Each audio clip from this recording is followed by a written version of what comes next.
Bismillahirrahmanirrahim. Assalamualaikum warahmatullahi wabarakatuh. Kita teruskan perbincangan kita berkaitan dengan pendidikan Islam. Kali ini saya nak tumpukan kepada peranan manusia sebagai hamba dan khalifah. Dan itulah sebenarnya matlamat pendidikan kita itu, supaya hasilnya ataupun orang yang graduate daripada kita punya training, daripada kita punya pendidikan itu adalah orang yang akan bertindak sebagai hamba dan khalifah. Kita dah sentuh sikit yang lepas tu ya. Kali ini nak detail sikit lah ya. Jadi dalam Quran ada banyak disebutkan lah. Misalnya tadi wa ma khalaqtul jinna wal insa illa liya'budun kan. Dan tidak aku ciptakan jin dan manusia kecuali untuk mengabdi kepadaku, menjadi hamba kepadaku, kan Allah sebut dalam surah Az-Zariyat ayat 56. Kemudian juga pasal khalifah ni, inni ja'ilun fil ardi khalifah kan. Sungguhnya aku nak menjadikan seorang khalifah di muka bumi. Jadi sebagai hamba ni, ya hamba lah kan, hamba sebagai hamba, maknanya kita bukannya boleh bertindak ikut suka hati kita kan. Bila kita berada kat dunia ni menjalankan tugas, kita ni hamba sebenarnya kan. Dan bahkan setiap kali sembahyang, kita mengikrarkan perhambaan kita ni kepada Allah kan. Innas salati wa nusuki wa mahyaya wa mamati lillahi rabbil alamin. Ini ikrar kita di depan Allah Subhanahu wa taala bahawa kita semata-mata kan, hidup kita, mati kita, solat kita, ibadah kita adalah kerana Allah kan. Apa namanya ni, alam apa, Tuhan semesta alam kan. Dan dalam Quran diceritakan pasal Nabi Zulkifli ya. Nabi Zulkifli ni walaupun dalam Quran ringkas cerita dia, tapi ada banyak cerita-cerita sebelum tu lah, ataupun ulama-ulama menceritakan Nabi Zulkifli ni. Dan setengah ulama sekarang ni telah besar kemungkinan lah menyatakan dia ni adalah Gautama Buddha sebenarnya lah. Tapi kita tak pasti kan. Dan kita tak payah bincang panjang-panjang lah. Tapi kemungkinan dia itulah Gautama Buddha ya. Jadi dia ni adalah orang, ketika jadi raja tu, dia ni orang yang amat menitik beratkan ibadah. Siang banyak dia berpuasa, siang dia puasa, malam dia ibadah. Siang dia puasa, dia malam beribadah. Dan dia bila membuat keputusan, dia tidak terbawa-bawa dengan dia punya emosi dan juga amarah dia lah kan. Jadi dalam Quran banyak sebutkan lah kan, dalam surah Al-Anbiya Allah berfirman, dan demikian pula Nabi-Nabi Ismail dan Idris serta Zulkifli, semuanya adalah orang-orang yang sabar. Dia sama amat sabar kan. Dan juga dalam surah Sad Allah berfirman, dan ingatlah Ismail, Ilyasa dan Zulkifli semuanya termasuk orang-orang yang paling baik kan.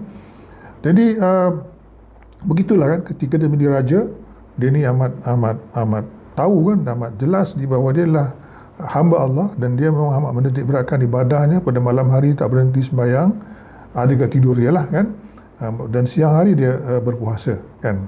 Dan ketika dia menjadi raja tu, memang kerajaan agak kucar-kacir sikit lah, kucar-kacir, pemberontakan di sana sini, tapi akhirnya semuanya beres, selesai, padam, dan dia terus meninggalkan istana. Kalau ikut ceritanya ke istana, dan dia pergi ke Kifli ataupun Kapila di dekat Iraq, dekat Iraq dan makamnya dekat sana kan. Sampai sekarang ni orang masih ramailah menziarahi kuburan dia kan. Orang Yahudi, orang Kristian, orang Kristian panggil dia Hezekiel. Ramailah pergi ziarah kuburan dia. Orang Islam kata dia Nabi Zulkifli lah kan. Kemudian Umar pula menceritakan ketika dia duduk bersama Rasulullah, tiba-tiba datang seorang laki-laki berpakaian bersih, putih kan, rambutnya hitam, kemas lah kan. Tak ada tanda-tanda orang ni musafir, orang datang daripada luar kan. Tapi dia tak kenal, semua tak kenal, semua sahabat Rasulullah ada kat situ tak kenal kan. Kemudian dia duduk di depan Rasulullah, dirapatkannya lututnya dengan lutut Rasulullah. Kemudian dia bertanya, wahai Muhammad, sampaikan kepada aku apa itu Islam kan. Dan Rasulullah pun jawablah, Islam tu adalah macam rukun Islam tu lah. Kemudian dia tanya lagi, apa itu iman kan. Kemudian Rasulullah jawablah, rukun-rukun iman lah. Kemudian ditanya lagi, lepas Rasulullah jawab tu, dia kata benar engkau kan. Sahabat pelik lah, dia tanya, kemudian dia kata benar pula kan. Lepas tu macam-macam lah persoalan dia kan. Akhirnya termasuklah tanda-tanda hari kiamat semua kan. Lepas tu tanya ihsan pula. Apa ihsan Kan ihsan tu Rasulullah jawab, kamu beribadat seolah-olah kamu lihat Allah, tapi kalau kamu tak nampak, kamu yakin bahawa Allah sentiasa lihat kamu lah. Kan? Jadi inilah dia pokok pangkalnya. Dia Islam, Islam, iman tu akhirnya kita yakin bahawa kita sentiasa diperhatikan oleh Allah Subhanahu Wa Taala, diperhatikan oleh Tuhan apa saja yang kita buat, termasuk yang dalam fikiran kita, dalam hati kita lah. Kan? Jadi dengan demikian kita sentiasa berwaspadalah, tidak melakukan kejahatan dan juga dosa-dosa. Kan? Jadi inilah kunci kepada pendidikan rohani. Kan? Kita yakin kita ni sebagai hamba dan kita sentiasa diperhatikan, ya. Bukan hanya di depan kamera aja. Kan? Sekarang ni kalau orang depan kamera IS kan, semuanya berjurus lah. Kan? Lepas tu jadi hantulah kan. Bukan macam itulah kan. Kemudian Abdullah bin Dinar dia cerita, dia ni menceritakan satu hari dia menemani Khalifah Umar bin Khattab, ya. Masa tu Rasulullah dah meninggal lah. Umar bin Khattab dah jadi khalifah. Jadi berjalanlah, kedua tu berjalan dan berhenti rehat dekat padang rumput kan. Di sana ada seorang anak gembala lah, agaknya orang muda lah kan, budak lah, masih belasan tahun agaknya, mengembala kambing. Kemudian Umar pun pergi berjalan mendekatinya. Umar tanya dia, bagaimana kalau engkau menjual kepadaku seekor anak kambing dari ternakan ini? Aku bukan pemiliknya, kata gembala itu. Aku hanya seorang pekerja. Tuankulah yang mempunyai kambing-kambing itu, jawab si gembala. Dan Umar berkata lagi, kalau begitu katakanlah kepada tuanmu anak kambing itu terkurang kerana dimakan serigala. Kan? Anak tu diam sejenak, lalu lama menatap di pandang mata Umar bin Khattab. Dia pandang macam ni Umar bin Khattab ni. Kemudian dia heran kan, dia berkata, jika anda menyuruh saya berbohong, di mana Allah? Kan? Di mana Allah? Tadi kan. Jadi bila Umar dengar tu dan tengok reaksi budak tu macam tu, dia gementar kan. Dia gementar, dia macam gementar lah, menangis lah. Dia gementar dan menangis dan dia sedar, dia faham apa yang budak tu cakap kan. Jadi itulah dia hanya kan. Jadi walaupun tak ada Tuhan kat situ kan, budak itu masih lagi ingat Tuhan dan tak akan berbohong untuk mendapatkan keuntungan dunia kan. Kalau sekarang ni tak ada pemantauan, habislah, kena kebaslah kan, duit kerajaan, duit rakyat semualah. Ada pemantauan pun masih lagi pakat tu. Orang yang mantau dengan orang yang dipantau pakat tu kan, berpakat untuk melesapkan kekayaan kerajaan atau kekayaan rakyat atau orang lah kan. Jadi inilah dia asas pengabdian kan, supaya kita sentiasa merasa diperhatikan oleh Allah dalam tempoh 24 jam, 7 hari seminggu, 31 hari semua ni kita rasa sentiasa diperhatikan oleh Allah Subhanahu Wa Taala kan. Dan juga sentiasa melakukan ibadah-ibadah khusus untuk memperkuatkan keyakinan kita kepada Allah Subhanahu Wa Taala, yang seperti yang telah ditunjukkan oleh Nabi Zulkifli tadilah, ya, Nabi Zulkifli. Kemudian asas juga kepada perhambaan ini ialah banyak melakukan ibadah-ibadah khusus, ya, ibadah-ibadah khusus, ya. Sultan Muhammad Al-Fatih, dia ni khalifah kan, dan waktu tu dia muda lagi lah. Dan di waktu jadi khalifah tu, dia terus bercita-cita nak menawan Konstantinopel. Konstantinopel tu kerajaan besar tu, Byzantium kan. Byzantium tu sebuah kerajaan yang amat besar pada waktu tu dan telah berusia dah lama kan, ratusan tahun, bahkan mungkin 1000 tahun pada waktu itulah, ya, 1500 tahun dah usia dia kan. Tapi ya, dia pilih tentera dia, separuh daripada tenteranya tu tak pernah meninggalkan solat tahajud kan. Dan dia sendiri tak pernah meninggalkan solat wajib, solat rawatib dan solat tahajud semenjak dia balik kan. Dan ketika dia menyerang Konstantinopel, kuat juga kubu Konstantinopel ni kan. Serang tak menjadi. Serang tak menjadi kan. Serang tak menjadi juga kan. Dia dah macam-macam. Meriam yang paling besar pun dah digunakan. Orang tak guna lagi meriam tu. Macam-macam dia gunakan kan. Kapalnya ada kapal besar, kapal kecil semua ada kan. Kemudian dia suruh berhenti selama 1 hari dan semua orang kena puasa kan. Semua orang puasa kan. Lepas puasa dan dia minta semua ulama-ulama, semua imam-imam masjid semua berdoa pada Allah Subhanahu Wa Taala kan, buat sembahyang khas dan semua ni lah, macam-macam lah kan. Akhirnya dia berjaya lah. Lepas tu dia serang balik, dia berjaya Dan pada 29 Mei tahun 1453 kan, dia berjaya menumbangkan Konstantinopel, dan sekaligus telah tamatlah riwayat kerajaan Rom Byzantium kan. Jadi itulah dia kan. Dalam surah Al-Bayyinah ayat 5 Allah berfirman, maksud dia mereka tidak disuruh kecuali supaya menyembah Allah kan, dengan memurnikan ketaatan kepadanya dalam agama dengan lurus, dan mereka supaya mendirikan salat dan menunaikan zakat, dan yang demikian itulah agama yang lurus. Dan surah Al-Bayyinah kan. Dan juga dalam surah Al-Baqarah Allah berfirman, ya ayuhan nas i'budu rabbakumul ladzi khalaqakum wal ladzina min qablikum la'allakum tattaqun. Hai manusia, sembahlah Tuhanmu yang telah menciptakanmu dan orang-orang yang sebelummu agar kamu bertakwa kan. Dan itulah dia kan kemudian Rasulullah bersabda, makna lebih kurang, Islam itu dibangun 5 perkara. Bersaksi bahawa tidak ada sembahan yang benar untuk diibadahi kecuali Allah, dan bersaksi bahawa Muhammad adalah utusannya. Yang kedua, mendirikan salat. Ketiga, menunaikan zakat. 4, naik haji ke Baitullah bagi yang mampu. Dan kelima, berpuasa di bulan Ramadan. Kan hadis riwayat Bukhari dan Muslim lah. Jadi ini 5 ni adalah asas kepada ibadah-ibadah lah. Kan ibadah tu macam-macam, tapi yang 5 ni tak boleh lari kan.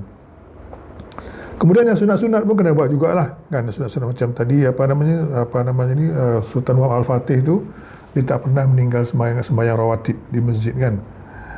Dan kemudian puasa pula dalam satu hadis Rasulullah bersabda, ini sahih Bukhari, dalam sahih Bukhari, puasa yang paling disukai oleh Allah adalah puasa Nabi Daud, Nabi David yang berpuasa pada satu hari lalu berbuka satu hari, selang hari lah kan. Dan solat yang paling disukai oleh Allah adalah solat Nabi Daud.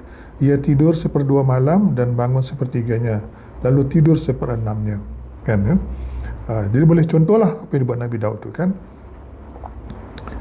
Kemudian dalam kita kita nak jadikan murid-murid kita ni supaya hidupnya ni kan, dia bermuamalat mengikut syariat syariat Islam lah kan. Sebab kita ni tak bebas, kita hamba kan. Kita ni hamba kan. Kita bukannya boleh apa yang kita suka kan. Jadi masa zaman Rasulullah tu, sahabat-sahabat apa je dia buat, bila masalah datang ayat Quran kan. Bila mereka tak tahu apa nak buat, datang wahyu, datang ayat Quran kan, memberi mereka jalan lah kan. Jadi pada satu hari ni ketika Rasulullah balik haji wada tu, turunlah ayat yang terakhir dalam Quran iaitu ayat 3 surah Al-Maidah lah kan. Jadi sahabat-sahabat pun gembiralah sebab mengikut ni ayat itu telah sempurnalah Islam kan. Gembiralah semua sahabat-sahabat, gembira pasal sempurna, agama kita telah sempurna kata mereka kan. Sebab itu yang diturunkan dalam Quran kan. Tapi Abu Bakar dia menangis kan, sepanjang hari dan malam tu dia menangis ya. Jadi kisah tentang Abu Bakar menangis ni telah sampai kepada para sahabat yang lain. Lalu mereka pergi ke rumah Abu Bakar kan. Lalu bertanya, wahai Abu Bakar, kenapa gerangan yang telah membuat engkau menangis sehingga begini sekali keadaanmu? Sepatutnya engkau merasa gembiralah sebab agama kita dah sempurna kan. Mendengarkan pertanyaan para sahabat tu, Abu Bakar pun berkata, wahai para sahabatku, kamu semua tak tahu ke tentang musibah yang menimpa kamu? Tidakkah kamu tahu bahawa apabila sesuatu perkara itu telah sempurna, maka akan kelihatanlah kekurangannya kan. Dan turunnya ayat tersebut bahawa dia menunjukkan perpisahan kita dengan Rasulullah SAW kan. Setelah mendengar penjelasan Abu Bakar tu, maka sedarlah sahabat-sahabat yang lain kan, mereka akan berpisah dengan Rasulullah dan tak ada lagi wahyu yang direct diturunkan kepada mereka kan. Menangislah mereka semuanya, sedih kan. Jadi selepas kewafatan Rasulullah, mereka sahabat-sahabat ni memang dah biasa dilatih dengan Quran dan hadis ya. Dan dia memang sentiasa mereka berpegang. Begitu juga tabi'in orang yang selepas zaman sahabat dan tabi'in ya, mereka terus berpegang dengan Quran dan sunnah Rasulullah kan. Begitulah seterusnya lah kan. sebagai hamba lah, katakan kan, sebagai hamba kan. Jadi macam itulah kan, sebagai hamba kan. Gitulah bila kita mendidik pelajar-pelajar kita, kita kena ingat bahawa kita akan mendidik orang yang menjadi hamba Allah Subhanahu Wa Taala. Kita teruskan lagi ya, sebagai khalifah pula, sebagai khalifah ya. Jadi peranan manusia ni adalah yang kedua ni sebagai khalifah ya. Dan kita itulah nakkan pelajar-pelajar kita ni akan menjadi khalifah ya. Sebab dalam surah Al-Baqarah tu ayat 30 kan, Allah berfirman, maksudnya lebih kurang kan, ingatlah ketika Tuhanmu berfirman kepada para malaikat, sungguhnya aku hendak menjadikan seorang khalifah di muka bumi. Mereka berkata, mengapa engkau hendak menjadikan khalifah di muka bumi itu orang yang akan membuat kerosakan kepadanya dan menumpahkan darah? Padahal kami senantiasa bertasbih dengan memuji engkau dan mensucikan engkau. Tuhan berfirman, sungguhnya aku mengetahui apa yang tidak kamu ketahui. Jadi walaupun malaikat-malaikat ni makhluk yang paling taat kepada Allah SWT, dan mereka pula merasa kenapa tak lantik mereka ni kan, tapi Allah kata ada kamu yang tak tahu kan. Dan Allah telah menciptakan Nabi Adam, atau itu nenek moyang kita, ada sifat-sifat kita yang malaikat tak ada kan. Malaikat tak boleh buat, kita boleh buat kan. Dan itulah Allah tahu kan, Allah saja yang tahu, malaikat tak tahu, kita pun tak tahu. Tapi itulah kita ada sifat-sifat tu kan. Dan kita sebagai pendidik kan, mestilah sama ada kita ni parent, ibu bapa ataupun guru, dalam lahir mendidik anak kita dan juga murid-murid kita ni supaya mereka boleh menjadi khalifah Allah di muka bumi kan. Pertamanya adil lah kan. Bila dia memerintah, megang jawatan besar, menjalankan tugas, dia kena adil kan. Ini cerita dalam cerita Bani Israel ya. Bani Israel ni kan ketika perang kan lawan Jalut, ni kan, Talut lawan Jalut. Talut, kalau orang putih kata David lawan Goliath lah, Jalut ni Goliath kan. Rajanya musuh tu Talut kan, perang lah. Dan Nabi Daud salah seorang tentera dan telah dapat membunuh Jalut lah. Dan tak lama lepas tu Talut pun telah menyerahkan jawatan raja tu kepada Nabi Daud kan. Allah mengingatkan Nabi Daud kan, ya Daud, inna ja'alnaka khalifah fil ardi fahkum bainan nas bil haq kan. Allah sebutkan ya, wahai Daud, sesungguhnya kami telah menjadikan kamu khalifah kan. Ya Daud, inna ja'alnaka khalifah kan. Ya wahai Daud, sungguhnya kami telah menjadikan kamu khalifah di bumi ini kan. Walaupun dia dilantik menjadi raja, sebenarnya dia adalah khalifah. Itu peringatan Allah langsung kepada dia lah kan. Jadi itulah dia nyala kan. Tugas kita, tugas para rasul, tugas manusia adalah menjadi khalifah dan memerintah dengan yang hak, menguruskan dunia ini dengan hak, tidak dengan suka hati kita, dengan adil kan. Dalam surah Al-Maidah ayat 8 Allah berfirman, maksudnya lebih kurang, hai orang beriman, hendaklah kamu menjadi orang-orang yang selalu menegakkan kebenaran kerana Allah, menjadi saksi dengan adil, dan janganlah sekali-kali kebencianmu terhadap satu kaum mendorong kamu berlaku tidak adil. Berlaku adillah, kerana adil itu lebih dekat kepada takwa kan. Jadi itu dia ya, peringatan Allah kepada Nabi Daud ni amat penting, dan itulah di antara matlamat pendidikan lah kan. Kemudian apabila kita menjadi khalifah kan, rahmat ni penting, rahmat, kasih sayang ya, rahmat kan. Pada tahun 9 Hijrah kan Rasulullah pergi ke Tabuk sebab waktu itu dengar berita kerajaan Rom Byzantium bawah pimpinan Heraklius nak melanggar Madinah. Jadi sebelum mereka datang, Rasulullah cepat-cepat pergi ke Tabuk ke sempadan dengan 30,000 tentera lah. Jaraknya jauh lah, 630 km daripada Madinah. Tapi mereka pergi juga kan. Tapi Heraklius ni dia tahu ni Nabi datang ni, Rasulullah datang ni kan. Dia tahu, bahkan masa dia dapat surat dari Rasulullah sebelum tu, dia tahu ni Rasulullah. Tapi orang-orang kanan dia, pendeta-pendeta kata dia tak bagi, dia mengakulah kan. Dia tahu, jadi dia tak berani datang. Dia tak datang. Rasulullah tunggu 20 hari kan, 20 hari kat situ Tabuk. Tapi walaupun tak jadi peperangan, tapi banyak wilayah Byzantium ni beralih ketaatan kan, daripada bertaat kepada Byzantium, Rom Byzantium, mereka beralih ketaatan kepada kerajaan Islam di Madinah lah kan. Hanya kena melihat bersifat rahmat Rasulullah dan sahabat-sahabatnya. Walaupun dengan demikian mereka terpaksa membayar jizyah lah.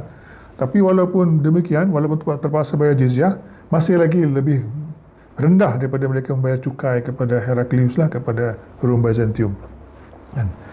Semasa zaman Umar bin Khattab kan, terjadi peperangan lagi lah antara Rom Byzantium dengan tentera Islam, dan pada waktu banyaklah wilayah Rom ni dapat diambil alih oleh tentera Islam, dan Jordan semua tu kan habis dapat semua Rom, dapat Jordan sampai Palestin masa tu yang masih lagi belum dapat kan. Jadi bishop kat situ namanya Patriarch Sophronius ya. Dia kata, aku boleh serahkan bandar daripada engkau dengan syarat, dia kata kepada inilah, kepada kepada petentera Islam lah kan. Dia kata kami boleh serahkan je ni kan, tapi dengan syarat Umar datang sendiri kan. Jadi Umar datang kan. Umar datang dengan senang hati. Bishop ni, Patriarch Sophronius ni, menyerahkan kunci kota Baitul Muqaddis kepada Umar kan, dan mempelawa Umar supaya solat dalam gereja itulah, gereja Nativity itulah kan, tempat Nabi lahir Nabi Isa. Tapi Umar kata tak payahlah kan, sebab dia kalau solat kat situ nanti dia bagi isyarat bahawa gereja itu nanti akan diambil oleh orang Islam kan. Jadi dia tak mau, dia sembahyang kat luar. Jadi selamatlah gereja tu tak diambil oleh orang sampai sekarang lagi lah kan. Jadi ini menunjukkan bagaimana sifat rahmat pemimpin Islam pada waktu itu telah menarik ramai orang kepada Islam, dan berani dengan senang hati menyerahkan kerajaan atau kawasan mereka supaya diperintah oleh kerajaan Nabi Muhammad SAW. Sekian, Assalamualaikum warahmatullahi wabarakatuh.